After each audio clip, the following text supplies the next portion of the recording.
יש לנו תורה, יש לנו תורה, יש לנו תורה מיוחדת במינה. בבתי הכנסת השמחה חוגגת, יש לנו תורה, יש לנו תורה, יש לנו תורה, יש לנו תורה, יש לנו... Shabbat Shalom.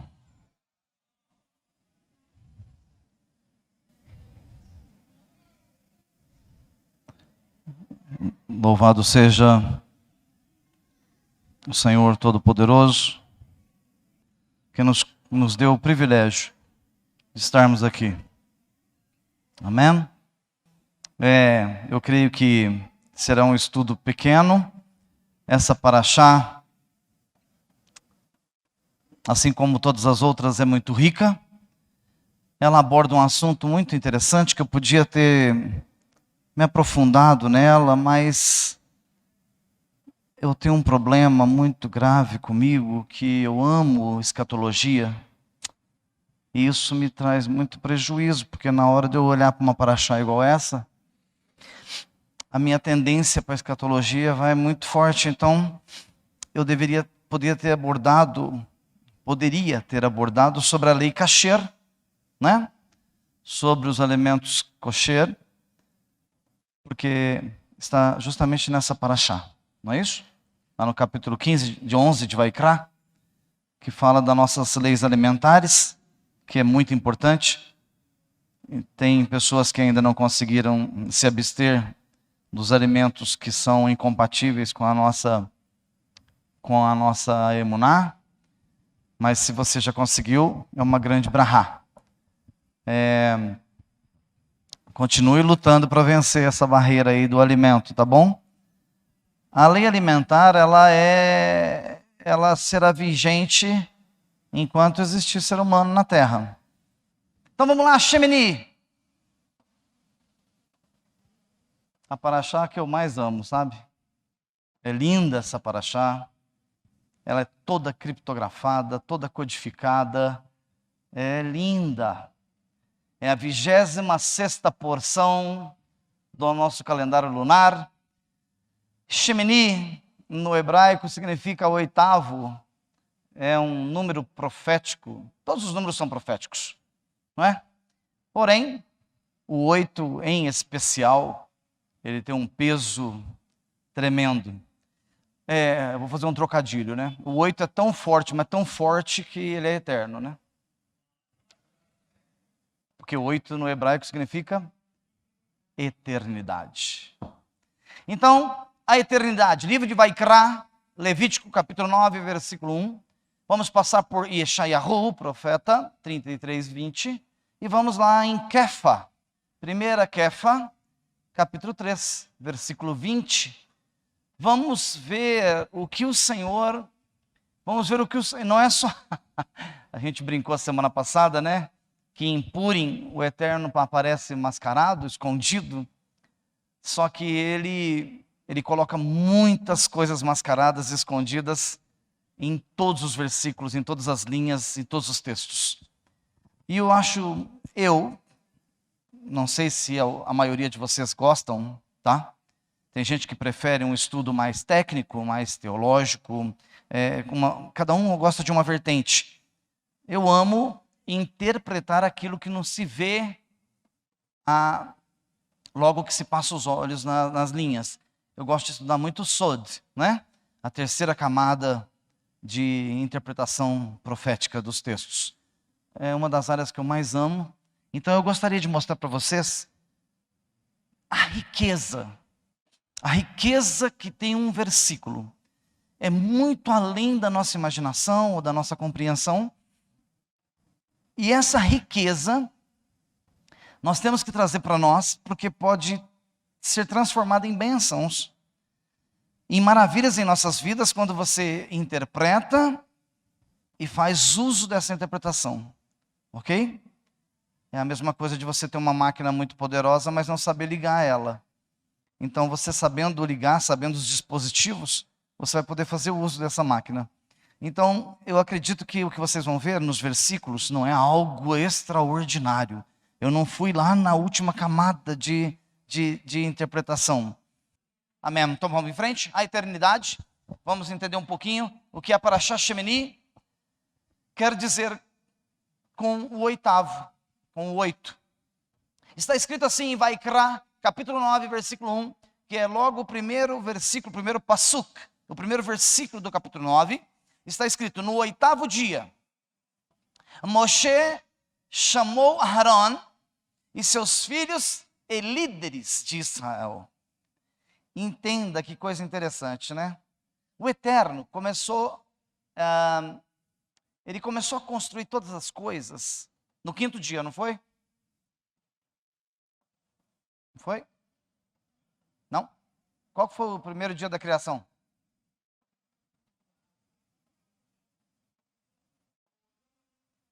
Ah, foi o domingo, né? Óbvio, né? Se o sétimo é sábado, oxigena. Se o sétimo é o sábado e só tem 7 dias na semana, o primeiro é o domingo.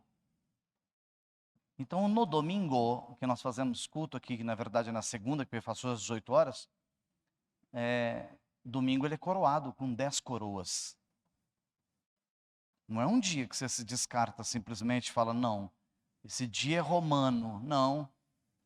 Roma não criou nada, estragou. Só estragou. Criar, bará, Bereshit bará, bará só tem um. Hashem. Bará do nada. Porque o ser humano cria, não cria? Por exemplo, você entra num automóvel hoje, não é isso? Você se desloca para cá num carro. Esse carro, há 3, 4, 5, 6, 10 anos atrás, ele era o quê? Pedra. Não, ele era pedra. Eles vão lá, retiram o minério, lavam a pedra, derretem, fundem, faz o metal, que é o aço.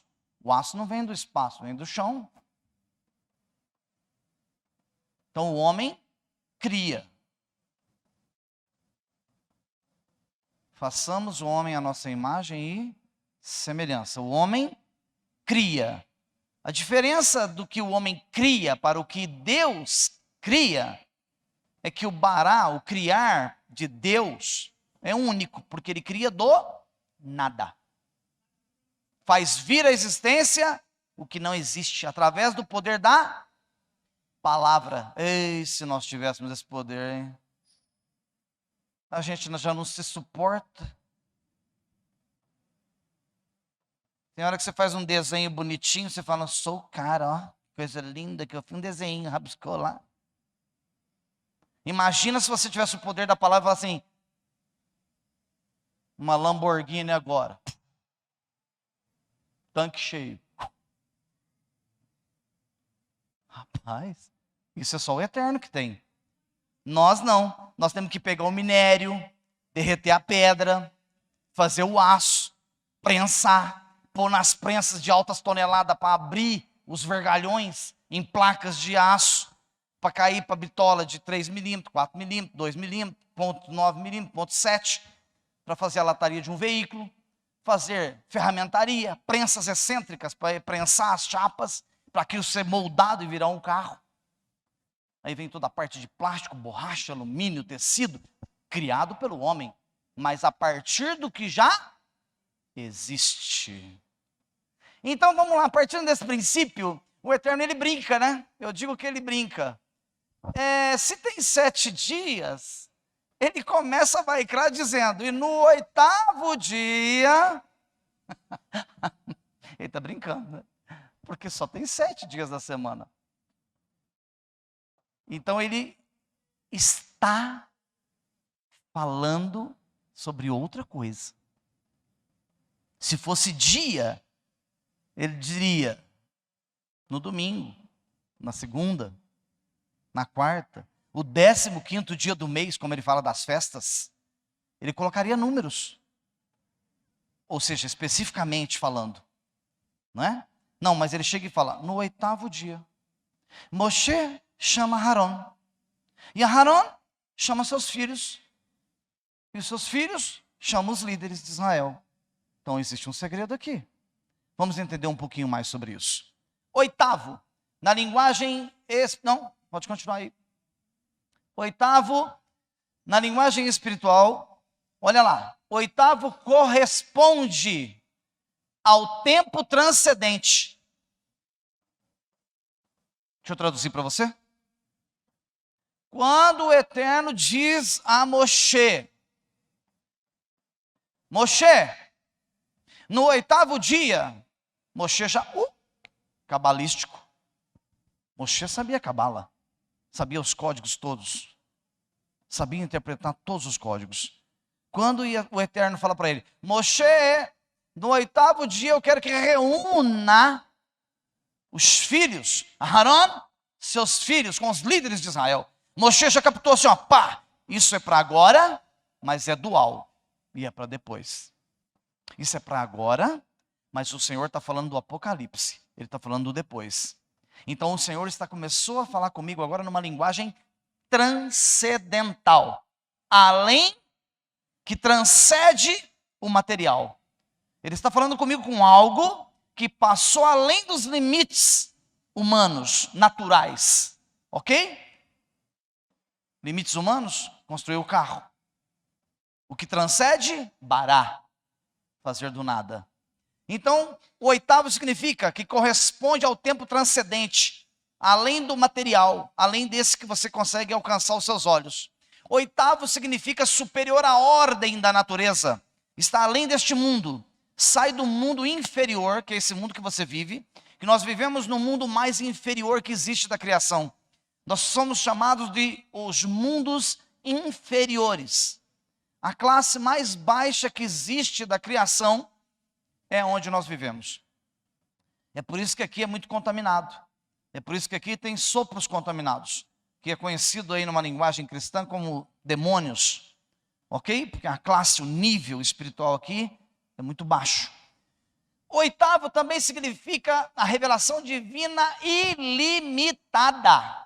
É por isso que diz que quando o Mashiach aparecer nas nuvens, os seus olhos abrirão. E aí você vê umas profecias escritas assim, e o Senhor fará um novo céu e uma nova terra.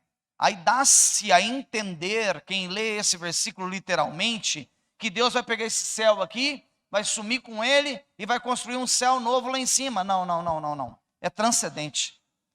É que na hora que o shofar tocar, a sua visão, ela será estendida de uma forma transcendental. Ou seja, você vai olhar para cima e vai ver o primeiro céu, que é esse que você está acostumado a ver, esse azul, ou a noite está escura e aparecem as estrelas. Não, você vai ver este, vai ver o segundo e vai ver o terceiro céus. Eu acredito que talvez nós não contemplaremos um pouco mais alto. Porque, por exemplo, o tabernáculo, o Beit HaMikdash, ele está no quarto céu. Está lá em cima, já numa elevação muito alta. Está preparado para descer. Então, porém, nós vamos transcender. Por isso, o oitavo significa, você entrou no oitavo dia, você transcende. Começa a ver aquilo que não via. Você olha para cima e vê anjos voando. Mas não vai ver demônios voando. Interessante, né? Porque os anjos estão voando hoje. Os caídos. Ok? Mas no momento do oitavo, o que vai acontecer? Comigo, Fran? Igor. O que acontece no oitavo? Está profetizado que a hora que Mashiach aparece, a igreja encontra com ele nas nuvens, não sobe, desce para o Monte das Oliveiras. Os sopros contaminados, os espíritos caídos, são acorrentados. Ok?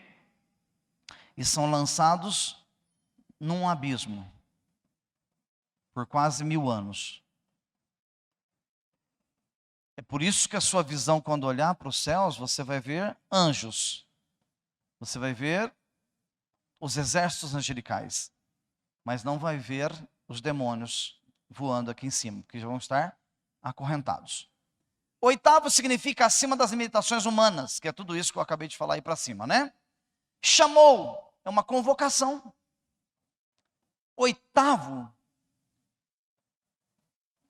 é até difícil explicar isso, mas eu vou tentar ser sensato, bem simples. Mashiach vem agora.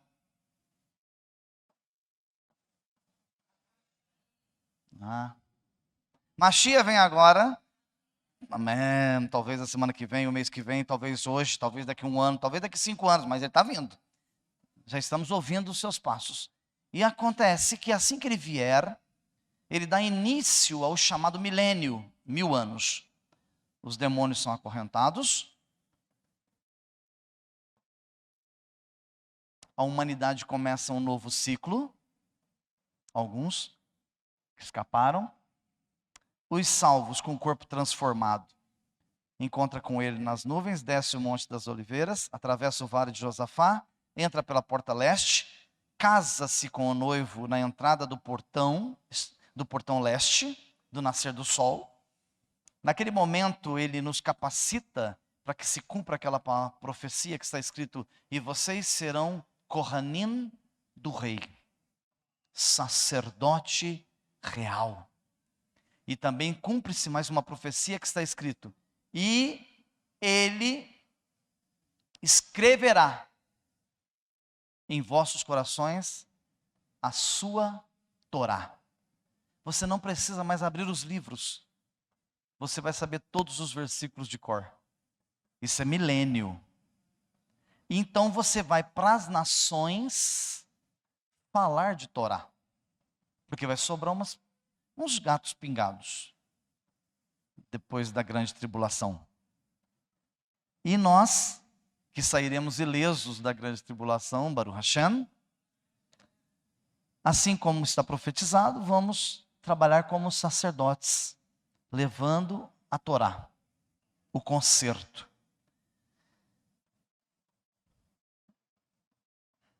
E é surpreendente saber que parte das pessoas que sobreviveram ao caos do Apocalipse não vão aceitar a Torá. Então, quando ele diz chamou, entramos para o milênio.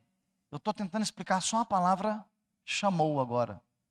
Tudo isso que eu estou falando é porque está escrito chamou. Quando finaliza, está acabando lá, talvez 5, 7, 8 anos, 10 anos para terminar o milênio. Deu 992 anos, 995 anos, as correntes dos demônios são quebradas. Eles são novamente libertados para voltarem à terra. E lhes será dado o poder de atuar, mais uma vez, contra a humanidade. Quem já está num corpo transformado, passa ileso. Mas a humanidade que se multiplicou nesses 1000 anos, terão que enfrentar esse restinho de dias do milênio. Olha, isso é um assunto muito complexo. E é difícil quem aborda isso com precisão. Preste atenção, escatologia não é fácil de abordar, tá? E o que acontece aí? Assim que eles vêm e atormentam a humanidade, quase um segundo apocalipse, se você for ver isso na íntegra, termina-se o tempo correspondente aos 1000 anos. Que aí vai estar se cumprindo o ano 6.999, se fosse fazer uma contagem precisa, numericamente falando, humanamente falando, para que vocês entendam. Vai ser a virada. Nesse momento da virada, se olha para os céus e começa a descer lá de cima um grande trono. Aquele que o profeta viu pairando sobre o rio. Quem está fazendo teologia aí viu esses dias, esse estudo aí, que, se não me engano, foi Ezequiel, quando ele olha e vê uma plataforma com um trono e um ser sentado no trono. Aquele trono será o grande trono branco, o tribunal. Que hoje aquele que advoga a seu favor, que o nome dele é chamado o advogado, ele é chamado de Mashiach, de Yeshua. Naquele dia, quando o grande trono branco descer, ele será chamado juiz. Mas também está escrito no livro de Matitiahu, que naquele momento já está separado à direita do trono branco as ovelhas. E uma parte da humanidade estará à esquerda, que são chamados bodes. Então, automaticamente, entendo eu, que o povo santo de Deus, que já está num corpo transformado, não tem que ser julgado num trono branco, porque já está aprovada a sua santidade e a sua eternidade, porque já está num corpo transformado. Mas aqueles que passaram por aqui os 1000 anos, e aqueles que estão na sepultura, e que não ressuscitaram, segundo o livro de Tessalonicenses, num abrir e fechar de olhos, saíram das suas sepulturas, no dia do toque do shofarot, em que o Mashiach se apresentar nos ares, esses permanecerão na sepultura. E naquele dia em que o trono começar a descer dos céus, os sepulcros se abrirão, e aqueles que não ressuscitaram para a vida, ressuscitarão por um instante para a morte. Passam pelo trono branco e recebem a condenação, e nesse exato momento é inaugurado o chamado inferno, que ainda não existe. E nesse exato momento que o inferno é inaugurado, acontece a palavra chamou. Vinde, benditos, para o descanso eterno que o Pai vos preparou. Então essa palavrinha chamou, é para chamar Moshe, é para chamar os sacerdotes, os Kohen Hagadol, é para chamar Haron, que representa toda a escala do alto escalão judaico, é para chamar os filhos, é para chamar os líderes do Eretz Israel, ou seja, para chamar toda a nação e todo o povo santo, escolhido por Deus, chamado nas Escrituras como a menina dos olhos de Hashem. Esse chamou, ele está dizendo aqui, se cumprirá o chamou no 8º dia, que é o dia em que você vai ver, depois de 1000 anos esperando, depois do chamado arrebatamento, você vai olhar para as alturas e vai ver a nova Jerusalém descendo dos céus. E você vai contemplar a cidade santa, que é imensurável em maravilha, em beleza, em santidade. Olha que coisa linda. Mas eu já expliquei o que chamou. Foi rápido, né? Vamos em frente. Falei que vai ser rápido. Vaikra 9:1. No 8º dia, Moshe chamou Aharon, seus filhos e seus líderes. Segundo o ensino externo chamado Baraita, segundo Baraita, tem um segredo escondido aqui muito interessante. Esse estudo, esse livro do Baraita, diz assim, que em Bereshit, capítulo 1, versículo 5, está escrito da seguinte forma lá em Bereshit: Deus chamou a luz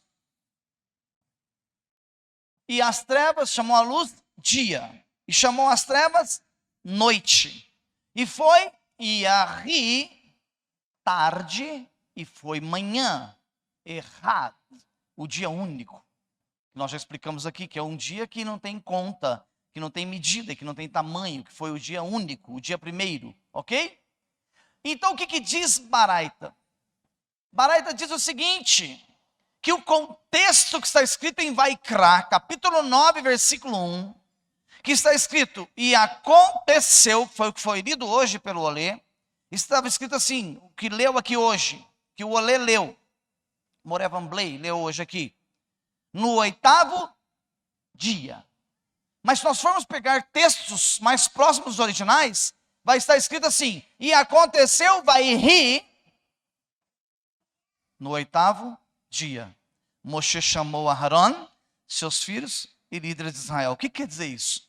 Vai rir significa que aconteceu, criou. Então, quando você lê lá, ó, é muito profundo isso, nosso Deus. No 8º dia, então tinha que ter aparecido aqui primeiro, ó, vai rir.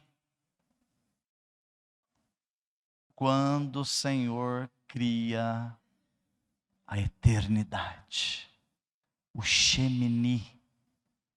Para Moshe, quando ele falou essa frase, ele interpretou na hora, porque ele conhecia da linguagem cabalística. Mas para nós é muito mais difícil. Então, segundo o Baraita, o que eles dizem? Os mestres rabínicos dizem, os rabinos dizem o seguinte: que a mesma essência, a mesma alegria do dia em que o Senhor disse, e chamou a luz dia, e a trevas noites, e foi, vai rir, tarde, e foi manhã, errado. A mesma alegria da criação do primeiro dia, do dia único, de um dia que nós não sabemos que tamanho que ele foi, se ele foi 15 bilhões de anos, 30 bilhões de anos, nós não sabemos, existe uma estimativa rabínica, cabalística, mas nós não vamos falar isso aqui, não vamos arriscar, mas existe uma estimativa, a mesma alegria que os céus contemplaram no dia em que o primeiro dia foi criado, diz Baraita, que a mesma alegria sucedeu quando esse versículo foi escrito. Que a alegria foi tão grande. Por que a mesma alegria do 8º dia é a mesma alegria do primeiro dia?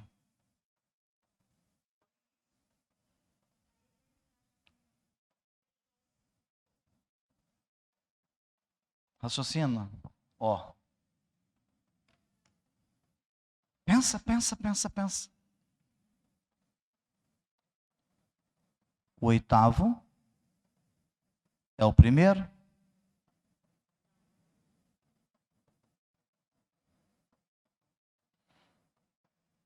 O primeiro não é a eternidade?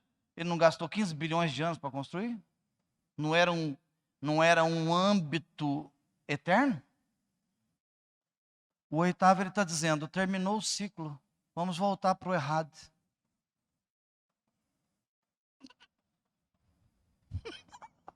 Nossa, é forte demais. O cérebro faz assim, não, uns curto-circuito.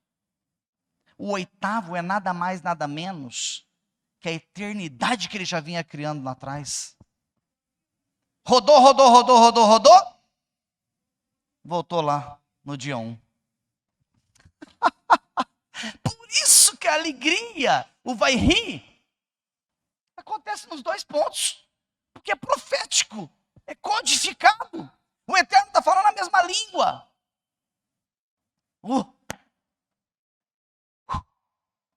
Então, quando o Senhor me mostrou isso, eu fiquei admirado com isso. Eu orei. Falei, Senhor, me dá uma visão de Shemini. Passou um dia inteiro, a Arebe sempre falou assim, e aí? A faísca lá já acendeu? Porque eu falo para ela que tem que tomar faísca. Eu falei, faísca nenhuma, hoje está difícil. Depois de um dia e meio eu buscando, orando, que o Senhor me mostrou isso aqui. Então olha que coisa linda que é isso. Vamos em frente para nós terminarmos. Aí vamos para Bereshit 7:10. Aí nós vamos falar do quê? Nós vamos falar do dilúvio. Vamos falar de Noé, de Noa. Olha ele brincando aqui com as letras de novo, com os códigos. E ele diz, depois de 7 dias, a água inundou a terra. Então vamos lá. 1, 2, 3, 4, 5, 6, 7. Terminou 7 dias. Depois do 7, que dia que é? 8º. Na linguagem dele, de código do Eterno, é que depois de 7 dias, ou seja, no 8º, a água inundou a terra. Depois do 7 ao 8, Shemini. Depois do 7, entra a eternidade. Água significa o quê? Faltou um ezinho ali. Teshuvá. O que é teshuvá? Retorno. Todos vocês têm que estar no processo de teshuvá. Não importa que caminho que você estava andando. Não importa. Se era droga, se era bebida, se era sexo, se era ganância, se era mentira. Não importa que nível que você estava. Quando você conhece Hashem com a Torá, você entra pelo processo de teshuvá. Ou seja, retorna. Deixa eu te dizer só quando é que é impossível retornar. Em 2 casos. Só é impossível retornar em 2 situações. Pecado contra o Ruach HaKodesh.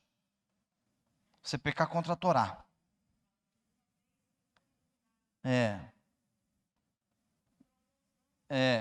Você fica aqui nessa casa 3 meses, 4 meses, 1 ano, 2 anos. Conhece Torá, aprende Torá, dá as costas, ignora. Uma vez você foi iluminado. Então está escrito, uma vez que você foi iluminado e você caiu, ou seja, abandonou, deu as costas, é impossível a pessoa levantar novamente. É por isso que você vê muitos que saem, vão embora, e você luta para trazer de volta. Luta, você faz de tudo. E a pessoa não consegue voltar. É impossível. Então, olha lá, teshuvá é um processo que não pode parar. Eu entrei no processo de teshuvá. Eu peco? Eu peco no percurso de teshuvá? Claro, não é? Claro. Somos humanos. Um é o pecado contra o Rua, né? A única forma de você não fazer teshuvá são 2, é isso que eu falei? Um é o pecado contra o Ruach HaKodesh. Qual que é o outro? Se você morrer, cair morto. É impossível você fazer teshuvá. Não tem como eu ir lá e jogar água benta no seu caixão. Não tem jeito. Pode jogar água benta lá até te afogar. Depois que está morto, não tem volta, filho. Não tem aquele negócio de pulga lá que ensina Roma. Como que chama? Purgatório. Não tem. Não tem chance, já era. Então vamos lá. Teshuvá. Bereshit diz assim, 7:13, um pouquinho mais à frente. Naquele mesmo dia, Noá entrou na arca com Shem. Olha como Deus é tremendo. Naquele dia, Noá entra na arca com quem? Com Shem. Naquele mesmo dia. Que dia? Que dia? Depois do 7. O 8º. Então, naquele mesmo dia, no 8º, Noá entra na arca com Shem. Oi, puxa vida. Pensa aqui comigo. Shem vem da palavra hebraica semen. Semen. E Yeshua é filho de Shem. Então, o sêmen que ia gerar Yeshua para a nossa salvação, que Yeshua é o que vai nos conduzir ao Shemini, está protegido dentro da arca. O sêmen que ia gerar o nosso Salvador é guardado dentro da arca. Não é forte com força. Se você está entendendo, é muito profundo. A arca simboliza a Torá. Mas a arca simboliza Israel na era messiânica.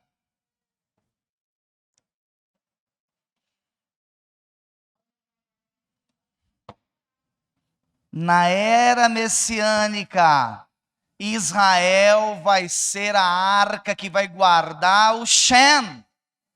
E Yeshua vai estar sentado lá em Jerusalém, governando o milênio. Todas as nações estarão debaixo dos seus pés, sendo governadas por ele. Mas tem um detalhe, e está escrito que Noa entra na arca com Shem, mas aí fala Ham e Jefter, seus filhos, não é isso? Então não entra só Shem, entra os filhos, os demais, os que não são a semente, que não é o próprio Yeshua. E quem é que vai além de Yeshua para essa arca? Para esse Israel na era messiânica? Quem é que vai? Nós, que somos circuncidados no coração. Porque quando você entrar no milênio, quando você entrar para a arca, quando você for para Israel, quando você mudar lá para Jerusalém, nada mais te atingirá, porque você está protegido dentro da arca. Isso é muito profundo, esse negócio. Isso é muito forte. Olha que as revelações, é tanto código, é muito. Vamos em frente para ganharmos tempo de terminarmos. Então vamos lá. Ainda no 8º dia, ainda em Shemini, vamos entender um pouco mais. Vaikra, capítulo 9, versículo 23, um pouco mais à frente, está escrito assim: Moshe e Arão entram na onde? Na tenda do encontro.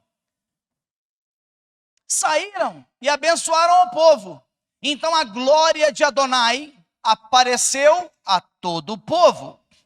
Ei, Moshe e Arão entram onde? Na tenda. Que tenda é essa? É o Mishkan. Entra no Mishkan, no templo móvel. Eles entram lá. Entra Moshe e Arão. E saem lá de dentro, abençoando quem? O povo. Por quê? Porque a glória de Adonai apareceu a todo o povo. Mas aí vamos fazer um midrash. Lá em Yeshayahu, capítulo 30, versículo 20 e 21, diz assim: olhe para Tzion. Olhe para Tzion. Vamos interpretar esse texto. Olhe para Washington. Não. Olhe para Paris. Não é na França. Não. Olhem para Londres. Não é também? Não é? Na Inglaterra? Tem certeza? É para olhar para onde? Olhe para Sião, a cidade de nossas festas. Quem gosta de festa aí? Aqui em Purim, se não terminasse, o povo não ia embora. Tem uma galera aí que tivemos que expulsar. Falei, irmão, por favor, vai embora. Apaga a luz, gente. E eles queriam ficar aqui até com as lanternas do celular acesas, está entendendo? Então é um povo festeiro. O povo judeu é um povo festeiro. Nós gostamos de festa. E aí está dizendo aqui nessa profecia: olhe para Sião, a cidade de nossas festas. Ei, mas nós vamos dançar lá, hein, gente? Que é isso? Vai ser alegria total, vinho de primeira. Olha os cachaça. Então o que acontece? A cidade de nossas festas. Seus olhos verão quem? Jerusalém, uma residência segura. Olha aqui que midrash.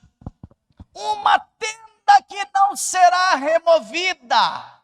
As suas hastes nunca serão retiradas. As cordas nunca serão cortadas. E a glória, o esplendor, a glória de Adonai vai aparecer a todo o povo, conforme está em Vaikra 9, 23, e que eles saíram da tenda. A tenda será Jerusalém, a tenda, o Mishkan, é toda a cidade de Jerusalém, e a glória de Hashem pairará sobre toda a cidade. Imagine qualquer pessoa que se aproximar de Jerusalém, vai sentir o poder. Pensa que coisa tremenda, que coisa maravilhosa. É a tenda permanente, a cidade santa, que nunca será tocada. Aquela cidade de Jerusalém, eu vou te dar um conselho agora. Eu sei que viajar para lá não é fácil. Câmera em mim. Eu sei que viajar para lá não é fácil. Eu sei. Eu sei que nós estamos num país que nosso salário às vezes é muito limitado. Mas escute o que eu vou te falar. Guarde uma reserva. Lute. Faça uma poupança. Vai conhecer a cidade santa. É a sua habitação eterna. Vai lá colocar a mão e você chega lá nos muros. E você vai pôr a mão no cotel. E vai pôr a mão e vai dizer: eu vou habitar aqui para sempre. Nós gastamos dinheiro com tanta coisa supérflua. Com tanta coisa inútil. Nós compramos tanta coisa que você compra e fala: para que eu vou fazer com isso? Eu sei que aqui não tem gente assim. Vá. Lute, faça suas reservas. Sabe por quê? Não tem nada nessa terra que a gente vai levar para a eternidade, a não ser os nossos atos de sedacá. A única coisa que vai constar no livro da vida é o que você praticou de bondade aqui nessa terra. O restante não vai ser lembrado. E já que você não vai levar nada, aproveite enquanto você vive, e você trabalha, e vai envelhecer trabalhando, e vai juntar dinheiro. E sabe o que acontece com a gente que junta dinheiro? Você compra uma casa, você compra um terreno, você compra um carro, compra 2 carros. Daqui a pouco você fica com uma certa idade. Seus filhos vão herdar. Eu não digo que todos, por favor. E também não estou jogando indireta para ninguém, por favor. Mas os filhos às vezes nem vão precisar da sua herança. Ou nem vão fazer questão da sua herança. Então, ao invés de você ficar guardando muito, poupando muito, vai passear em Jerusalém. Vai lá conhecer a tenda que nunca será removida. Vai lá conhecer as hastes, aquelas cordinhas que seguram a tenda, que nunca serão arrancadas do chão. Que é uma tenda eterna. E olha que lindo. Então ele está falando aqui, ó. Esse midrash do 8º dia é que essa tenda será inaugurada no 8º dia. Jerusalém nunca mais será atacada. E vamos terminando? Vamos terminar aqui, ó. 1 Quefa, capítulo 3, versículo 20. Aos que foram desobedientes havia muito, nos dias de Noa, quando Deus esperou pacientemente, enquanto a arca era construída, no qual poucas pessoas, especificamente 8, entraram na arca. Gente, espera aí, por que não entrou 9? Por que não entrou 7 na arca? Por que entrou Noa, 3 filhos, 3 noras e a esposa?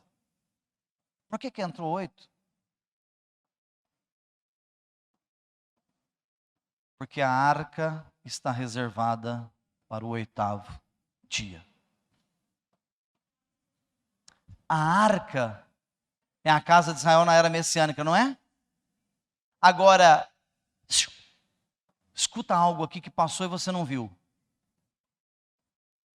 Escute. Olha que coisa linda isso. Aos que foram desobedientes havia muito. Aos que desceram para o abismo, para o Sheol, nos dias de Noa, quando o Eterno esperou pacientemente, enquanto a arca era construída. A arca simboliza o quê? A casa de Israel na era messiânica. E Yeshua disse assim aos seus discípulos: prevaleçam fiéis, porque eu estou indo para o Pai vos preparar a arca.